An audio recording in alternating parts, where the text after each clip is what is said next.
Hello everyone, and welcome to this episode of Journey Time, where we learn all about people's journeys. And joining me today is Gracie, Tseganesh, Gebresilassie, who is my sister. Yeah. It's kind of weird, but This is long overdue. Welcome to Journey Time. Hi, nice to be here. I'm so thankful to be with you today and talk about everything we're going to talk about. We have a lot to talk about. Yeah, a lot to cover.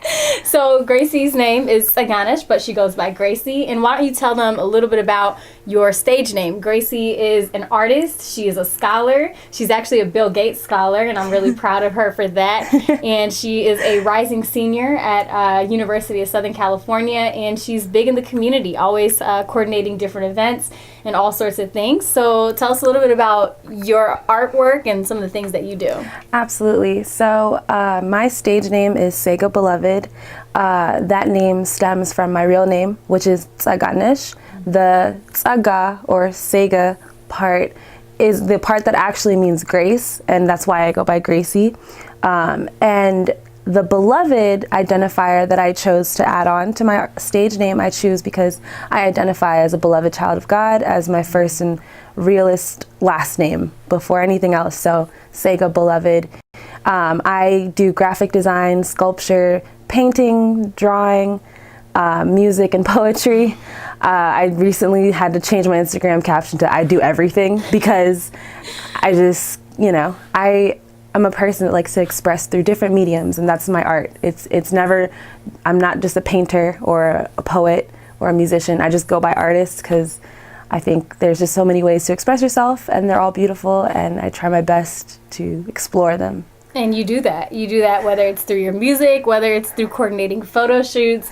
And my sister is very talented, and I'm not just saying this because we are blood, but I want you to talk about a concert that was really sort of a pivotal moment in your lifetime. And I'm going to let her sort of explain why that was, because it was an amazing turnout, but there was also so much going on behind this concert that she organized and held in California. Yeah, so this event was my very first anything.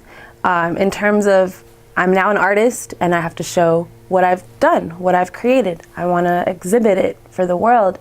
And this was my junior year of college. I just switched into design as a major, and I just finished my first mixtape called Happy Tears, produced by Brand Mauvais, shout out. And it was an incredible opportunity to just put together not just my music and create a listening experience for the project, but also to show off some of my sculpture work, some of my painting and drawing work that I never really got to do. So I created this event that kind of created a holistic experience. So you had visuals, you had music, you had live performances, and it was completely free. And it was all donation based. We made over $200 and had a turnout of over 200 people too. And it was incredibly timed because it was just before my diagnosis with bipolar disorder, or bipolar condition. Sometimes I like to call it a condition rather than a disorder. And I didn't know at the time of this show that I was directing for the first time that my health was deteriorating, that I was able to go nights and days without sleep and work without eating or taking care of myself. And I thought that I was just, Gracie, running on empty, like always. But in reality, I wasn't necessarily taking care of myself. So it was a strange turnaround right after that show. I had a health emergency where I went into what is called psychosis. And I had to be hospitalized. And it was a very jarring experience because I had no idea up until that point that I was bipolar. I had no clue why I was cycling in and out of depression for years, or why I had these kind of manic behaviors that I didn't even think were manic. I just thought, I'm a busybody. I'm a workaholic. And it's crazy to look at the transition from the show to that, because it was really hard for me. I wasn't able to promote my project the way I wanted to because I had to take time off from school. I had to take a step back from everything, including art, which felt like God was playing the meanest joke ever, because I just dropped my first mixtape. I just had my first show and people were excited about it. I was, ready to come out as the artist that I was, but there was still a part of myself I didn't know. And I think, everything happens for a reason, and I'm thankful for the fact that I learned that about myself, because now, a year later, after all that's happened, I'm creating again, and I'm healthy. And I know how to manage these parts of myself, these parts of my mind that I didn't know before. So I can be a more effective creator, a more effective student, a more loving family member, So that's kind of what happened in that regard. And during that time, we rewind back, this is something that I know our family went through. We were all battling together. And there were some key people during that time that really made a difference. And those are her friends. When she was going through that, her friends called us to let us know what was going on. What did that mean to you? I mean, maybe at the time you didn't even know that they were calling us to let us know what was going on. But later on. Yeah, I had no idea. I found out afterwards from you and Matthew and the rest of our family. It's so befitting of them to have done that. These friends of mine at college are some of the closest relationships I have to this day, and they were looking out for me. They recognized the change in my behavior, and it's important to notice those kinds of things when you're in your friends when it comes to mental health. Not in a way that's condescending, but in a way that's like, Gracie's a little off today. Like, she's not normally like this. She's a little high energy, or she's a little low. Mm-hmm. Having people in your life that know who you really are and can see that difference it helped me. It helped me a lot. They were able to call you guys when things were going wrong. And I definitely felt really cared for and protected in a place where, it's scary. Mental disconnect to have friends that could be around me when I was in that state, and not just be around me, but actively try to get me to a safe place, actively try to take care of me when my family wasn't around. That's not even friends anymore. That's extended family.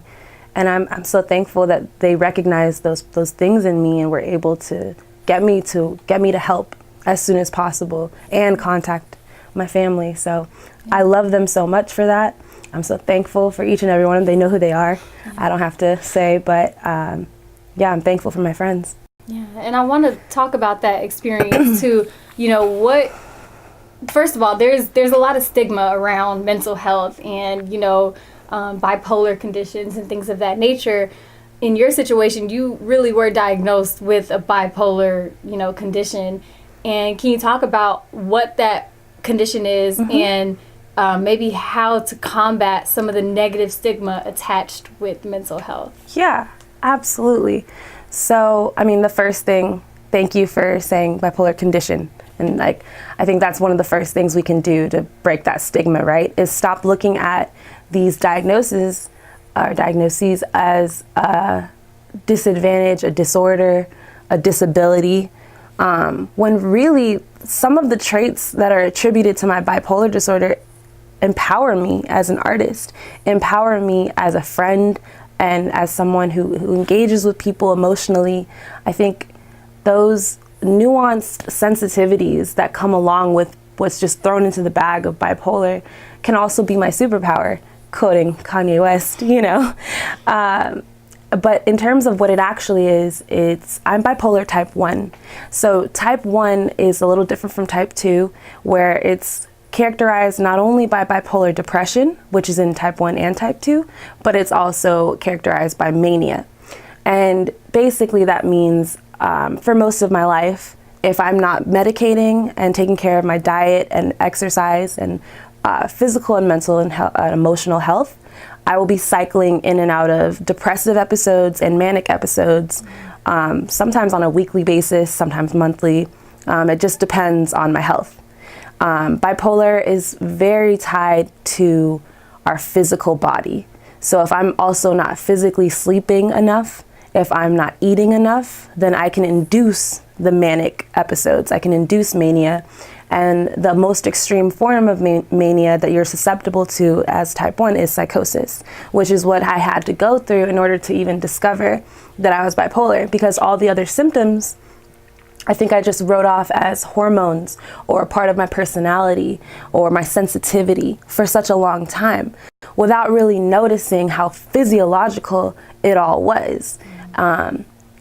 It was pretty jarring to learn that I was bipolar. It was one of those, wow, now let me sit back and rewind all of these experiences that I had, that if I knew back then, if I knew at 15, that it wasn't just hormones, maybe my experience would have been a little differently. But I can't think like that, because everything happens for a reason, and I'm thankful for the timing.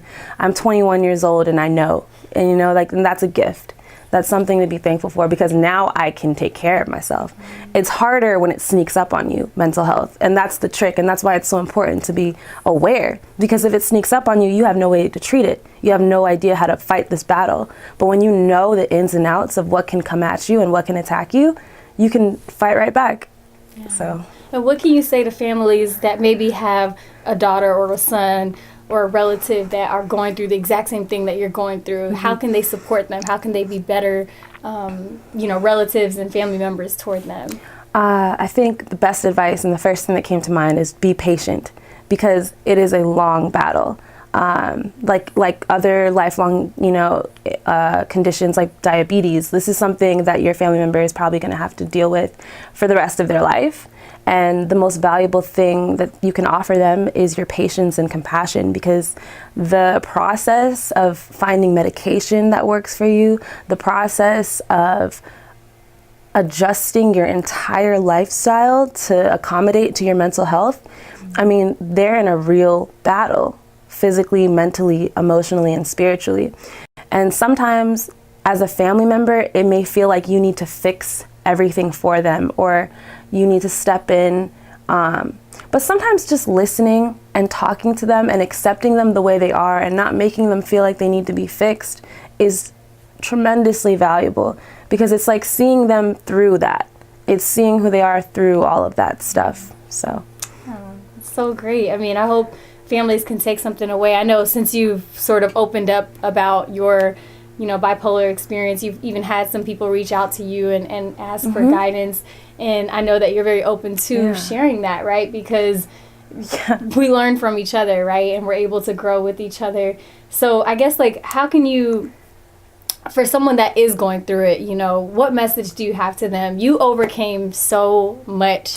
I'm not going to get emotional and cry, but the sister I'm looking at right now, it's a 180 from where she was last Christmas or, last winter. And even the spring, even 6 months ago. And it makes me so happy to see, so I believe that there is hope, and I believe that you can get through what you're going through. This is a living testimony. She is an example of that.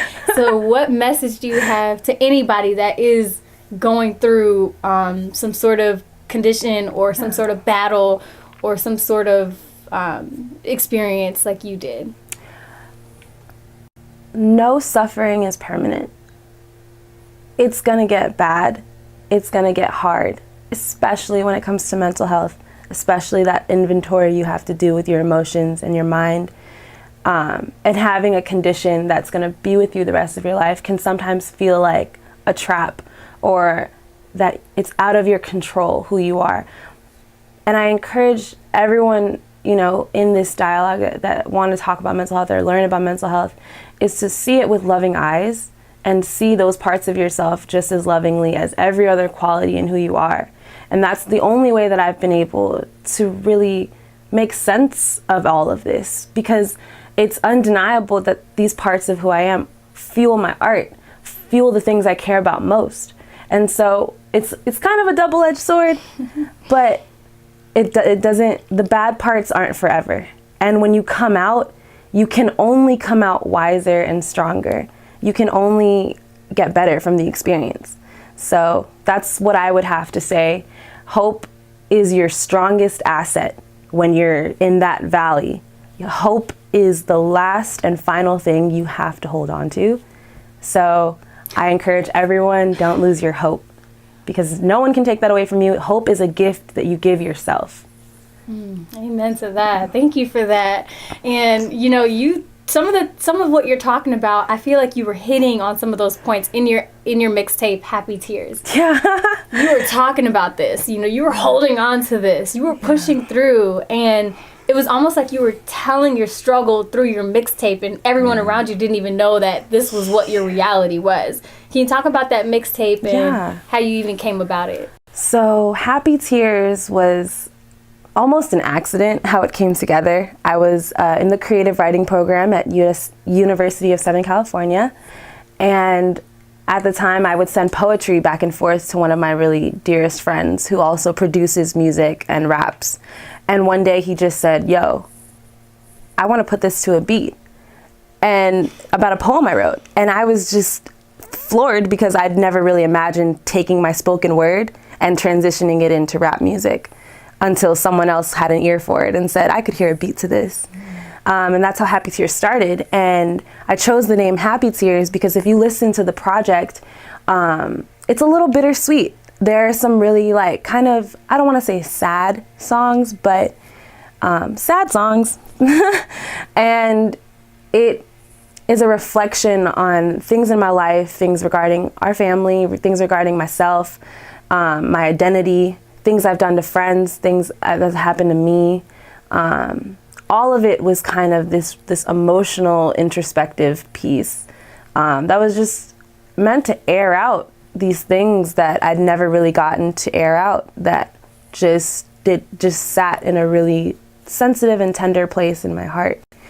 But it wasn't meant to be a sad project, That's why I call it Happy Tears, because I'm celebrating those parts of myself. I'm celebrating my vulnerability, and I'm encouraging other people to be vulnerable because it's so empowering. Like the stories that I tell there are now really mine because I got to narrate it. I got to put it together and show the world, like, this happened to me, but look what I've made out of it. Look at the flower bed that I've made out of these experiences and traumas.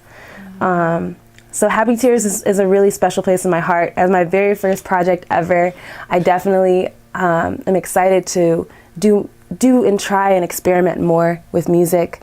But Happy Tears was a joyful piece. Definitely. It really is, and I encourage you all to listen to it. You can find the link in the story here. It's an incredible, incredible mixtape, and I'm not just saying that again because she's my sister.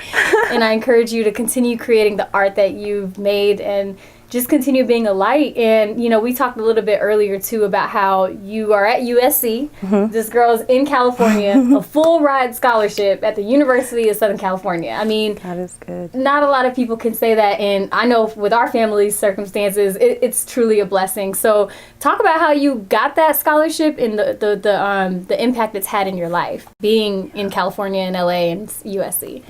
Absolutely. I can't even listen to you say that without saying God is good. I feel so lucky, so blessed.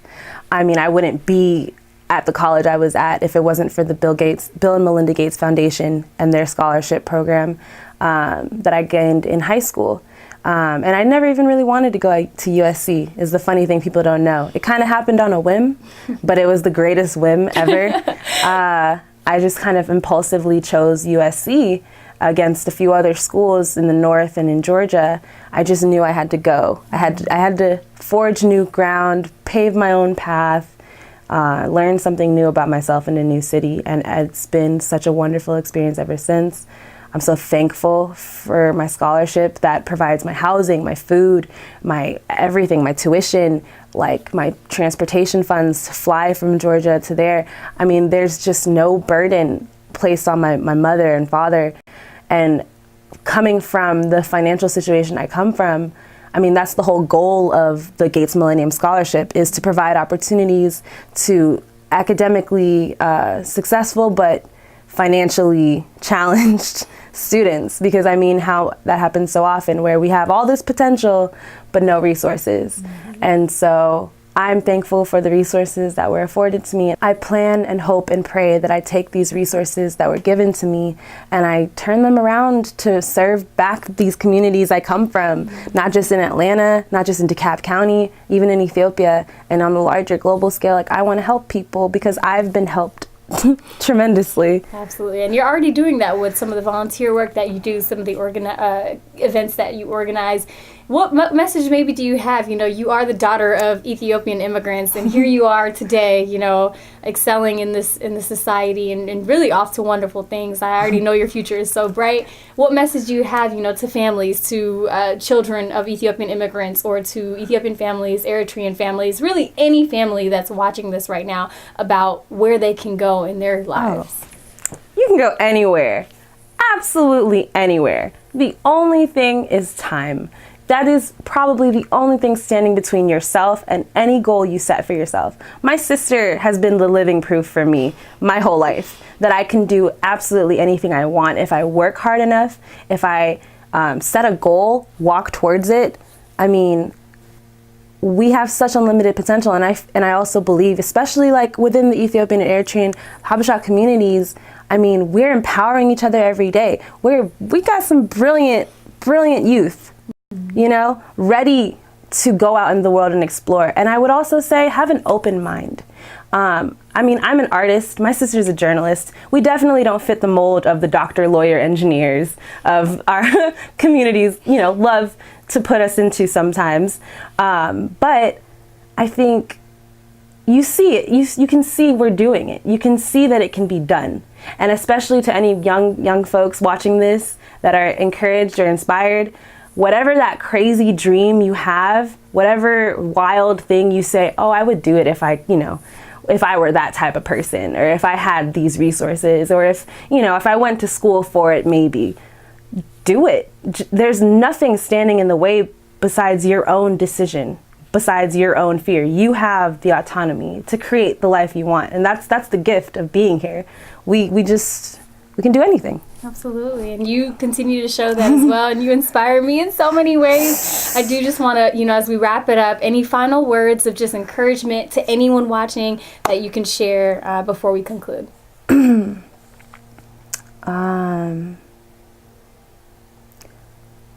I would say hold fast to dreams. Quoting Langston Hughes, hold fast to dreams. Everything started out as a dream. Every single thing that exists in this world came out of one human being's desire, one human being's dream to make it a reality. So hold fast to your dreams. Don't ever let them go. Just like hope, they're another gift that you give to yourself.